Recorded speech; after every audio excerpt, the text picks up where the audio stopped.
Fala pessoal, aqui quem fala é o Vini, sejam bem-vindos a mais um vídeo e esse é mais um vídeo de palpites onde eu vou dar o meu palpite para a luta de Tony Ferguson e Charles do Bronx. O favorito, segundo as bolsas de apostas, é o Tony Ferguson com 61%. Eu já fiz um vídeo aqui falando só sobre a luta principal, Deiveson Figueiredo e Brandon Moreno, então se você não assistiu ainda, no final desse vídeo vai aparecer para você assistir, beleza? Então vamos lá, começando com o Tony Ferguson, eu já falei bastante aqui da última vez quando ele enfrentou o Justin Gaethje, quando eu coloquei o Ferguson como zebra contra o Justin Gaethje, que não era a opinião das bolsas de apostas, nem da maioria das opiniões especializadas, mas ali realmente o Justin Gaethje acabou vencendo, e dessa vez eu vou tentar aqui dar uma resumida, né, no jogo do Tony Ferguson, para não ficar repetitivo, como eu já falei bastante naquela luta que é recente, né, mas enfim, o Tony Ferguson é um cara muito perigoso na trocação, é um cara que tem facilidade para usar as duas bases ali, então base de canto, base de destro, a movimentação dele é muito fluida, ele é um cara altamente imprevisível,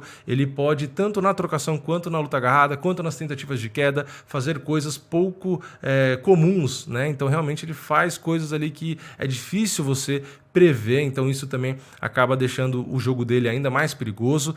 É um cara que tem um queixo muito bom, tem uma boa absorção de golpes, tem um condicionamento físico muito bom também, tem um volume de golpes grande, então volume e gás faz com que ele seja por 5 rounds, 4, 3, o que seja, ele consegue render com muita qualidade, consegue bater realmente com bastante eficiência. Ele é um cara que geralmente machuca bastante os adversários justamente por conta desse volume. Ele é um cara habilidoso, tem muitos golpes ali no jogo, cotoveladas, enfim, joelhada. É um cara bastante visceral, né? Um cara que tem um instinto ali meio que assassino, né? Se é que a gente pode dizer dessa forma. Então é um cara que gosta da emoção, gosta ali de sentir o sabor do sangue, é um cara perigoso, é um cara duro, é um cara que tem um bom triângulo de mão, então se vai ali para uma tentativa de queda de maneira displicente, ele pode buscar a finalização. Então muito o que depende dessa luta é da estratégia do Ferguson, né? Mas realmente na trocação e mesmo na luta agarrada, ele é um cara duríssimo e, enfim, antes de eu fazer aqui a conclusão, né, a gente vai falar do Charles do Bronx. Bom, o brasileiro, né, ele está atrás ali no ranking, então é uma luta que vale muito para ele, né? Se ele vencer essa luta, ele realmente se consolida muito, chega muito perto de disputar um cinturão, então vale muita coisa para o brasileiro.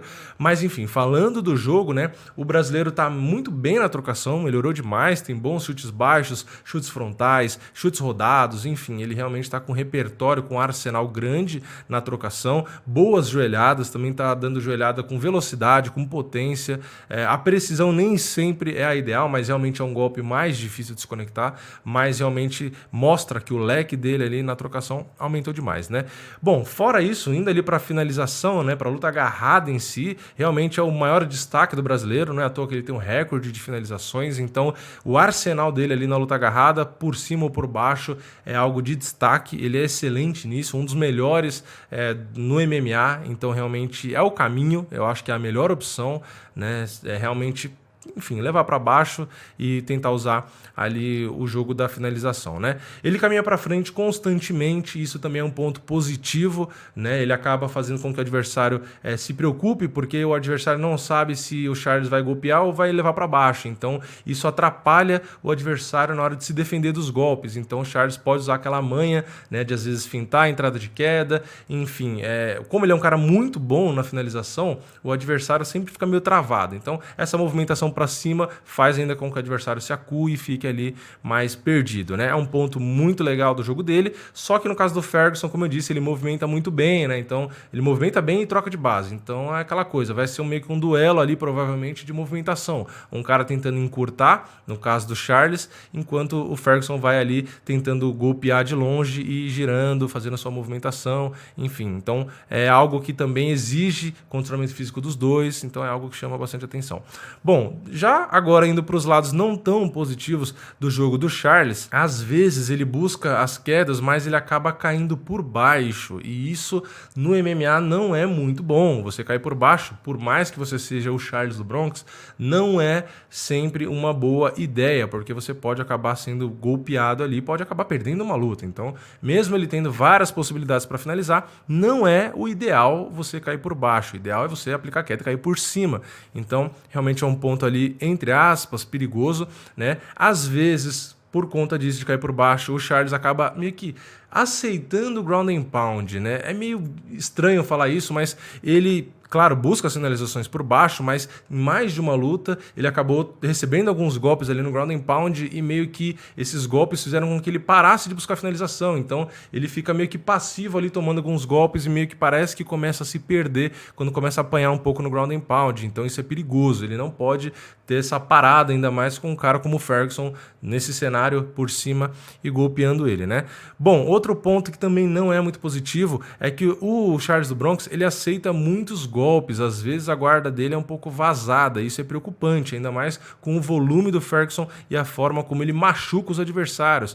Então, se o Charles do Bronx realmente acabar absorvendo muitos golpes, inclusive essa é uma estatística que também no site do UFC é possível a gente ver, né? Ele acaba sendo mais atingido, na taxa dele, né, de ser atingido por golpes que ele conecta, é maior do que o Ferguson, né? O Ferguson golpeia mais e é menos atingido. Então essa questão da guarda, da defesa ali dos golpes do Charles do Bronx é um pouco preocupante, ainda mais porque geralmente ele avança, né, essa movimentação andando para frente, como eu falei, e acaba engolindo o golpe ali. Então, contra o Ferguson é um ponto crítico. O Charles do Bronx tem que vir com uma defesa dos golpes ali na trocação mais eficiente, seja bloqueando os golpes ou com movimento de cabeça para esquivar, mas enfim, ele não pode absorver muitos golpes como aconteceu em outras lutas, porque isso pode ser fatal, né? E ali também, que eu anotei aqui o último ponto, né? A partir do terceiro round contra o Kevin Lee, né? A luta do Charles do Bronx contra o Kevin Lee, ele passou, né, a receber muitos golpes e com facilidade, né? Não sei se o condicionamento físico dele realmente não estava tão bom, ou se foi o desgaste da luta, enfim, não sei exatamente o motivo, mas realmente aquele terceiro round, mesmo ele tendo vencido a luta, né, no início ali, se você assiste o round, realmente ele tomou muito golpe porque ele ficou meio que um alvo fixo e sem guarda, sem defesa, então acabou tomando muita pancada. E de novo, contra o Tony Ferguson, no caso no terceiro round, ele ainda vai estar ali esquentando o motor e soltando golpe de tudo que é lado, então realmente é preocupante. Bom, do jogo do Tony Ferguson, eu acho que de ponto negativo, né, de coisa ruim assim que dá para trazer, já que eu não falei, né, na minha opinião, não seria nada tecnicamente, né, na luta agarrada ele erra às vezes aqui ou na trocação. Eu não acho nem que é isso, apesar de que na trocação às vezes ele também aceita alguns golpes, né? Mas enfim, pelo queixo que ele tem, eu não acho que o Charles tem potência suficiente para na trocação acabar conseguindo um nocaute técnico como o Justin Gaethje conseguiu. Então não acho que é um ponto de destaque tão ruim assim. Eu acho que o principal ponto que pode ser perigoso para o Ferguson é mais na estratégia, no QI de luta, né? Existe o risco dele, do jeito maluco que ele tem, querer ir para a área do Charles do Bronx, né? Aceitar a luta no chão, como o Kevin Lee aceitou, né? Mesmo por cima, ele aceitou ficar aí no chão. Então não é uma boa ideia. O Kevin Lee errou.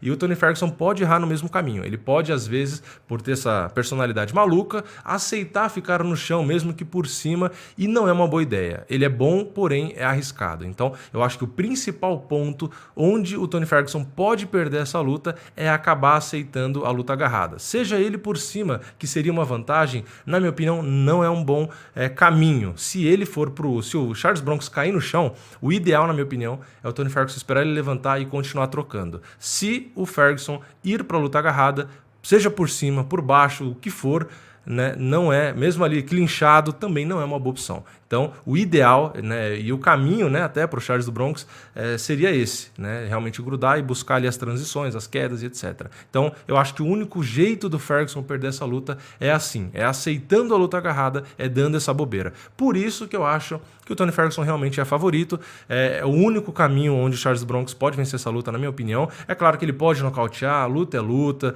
tem golpe que entra, só que aqui no palpite tem que, né, avaliar aqui as possibilidades. Então, as possibilidades do Charles do Bronx vencer essa luta, na minha opinião, é simplesmente ou ele conseguindo a queda e caindo por cima e buscando ground and pound a finalização, ou o Ferguson aceitando ali a luta no chão e dando uma bobeira e tomando ali realmente uma finalização. No resto, todo o resto do cenário da luta, eu vejo o Tony Ferguson como favorito, e mesmo assim, na luta agarrada, o Ferguson também leva perigo. O Charles do Bronx já foi finalizado, né, tem esse destaque, então o Ferguson também às vezes pode vencer o Charles do Bronx por finalização, e o Tony Ferguson, vale um destaque destaque, só foi finalizado uma vez na carreira, que foi anos e anos atrás, né? Ele foi finalizado em 2009, foi a única derrota por finalização que ele teve, ou seja, 11 anos atrás. Então não é um cara tão fácil de ser pego assim também. Então é complicado para o brasileiro, infelizmente. Concordo com as bolsas e dessa vez concordo até com a proporção. Eu acho que realmente é por aí, 60, 61, né, no caso que as bolsas colocaram, mas 60 a 40 a favor do Ferguson. No caso da luta do Davidson, eu concordei com o vencedor, mas não com a proporção. Nessa luta eu concordo com o vencedor e com a proporção. Beleza? Essa é a minha opinião, a minha visão, né? É o método, as coisas que eu anoto aqui, é a forma como eu dou palpite lá no palpitão do canal Nocaute, né? Então aqui eu trago para vocês uma parte, né? Porque realmente tem mais coisa, mas aí fica um vídeo infinito. Mas enfim, essa é a minha opinião. Deixa o seu palpite aqui embaixo, se inscreve no canal e ativa o sininho e não esquece de deixar o seu like. Eu não sei se eu falei do like, mas enfim, deixa o like também. Eu vejo vocês na próxima, é nóis, valeu, falou!